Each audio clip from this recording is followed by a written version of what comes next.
ইরানের সঙ্গে চুক্তিতে মরিয়া মার্কিন প্রেসিডেন্ট ডোনাল্ড ট্রাম্প। তিনি বলেছেন, দ্রুত সমঝোতা না হলে নিশ্চিহ্ন করে দেওয়া হবে দেশটির তেল সাম্রাজ্য। ইরানের খার্ক দ্বীপ দখলের ইঙ্গিত দিয়েছেন তিনি, তবে এসব হুমকিকে পাত্তা দিচ্ছে না তেহরান। পাল্টা জবাবে ইসরায়েলের তেল শোধনাগারে হামলা করেছে দেশটি। ইরানে ইসরায়েল ও যুক্তরাষ্ট্রের আগ্রাসন বন্ধ না হলেও প্রতিনিয়তই একের পর এক মন্তব্য করে আলোচনার কেন্দ্রে মার্কিন প্রেসিডেন্ট ডোনাল্ড ট্রাম্প। এবার দেশটির তেল সাম্রাজ্য নিজেদের কবজায় নেয়ার আশা ব্যক্ত করেন তিনি। ইঙ্গিত দেন খার্ক দ্বীপ দখলের। দেশটিতে মার্কিন স্থল অভিযানের প্রস্তুতির খবরের মধ্যেই খুব দ্রুত একটি চুক্তি হতে পারে বলেও আশাবাদী তিনি। আমরা হয়তো খার্ক দ্বীপ দখল করব, হয়তো করব না।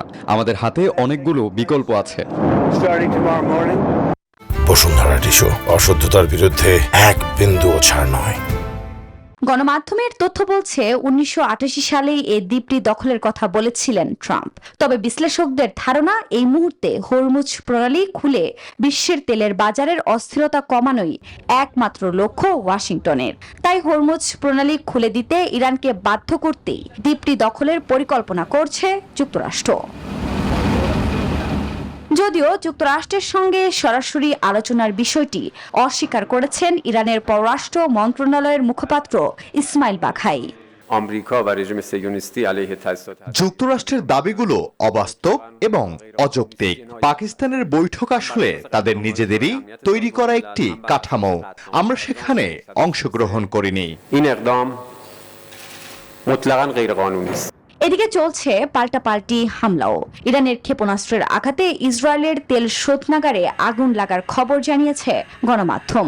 কুয়েতের বিদ্যুৎ ও লবণাক্ত পানি পরিশোধ কেন্দ্রেও হামলা চালিয়েছে ইরান। এছাড়া হরমুজের দায়িত্বে থাকা নৌ কমান্ডার তাংসিরির নিহতের তথ্য স্বীকার করেছে তেহরান। আফরিন মৌ, নিউজ 24।